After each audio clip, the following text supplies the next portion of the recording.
Do you want to learn how to use the new ChatGPT search on Android mobile?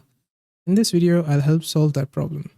So first up, you need the ChatGPT app on your phone.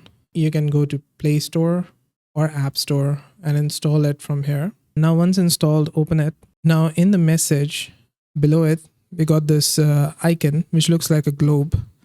Click this and it's going to activate the search option. Now we can search for something on web. So recent news. Now this says it searched 2 sites and it give you the information below.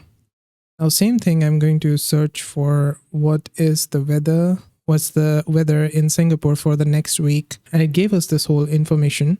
It searched 5 sites.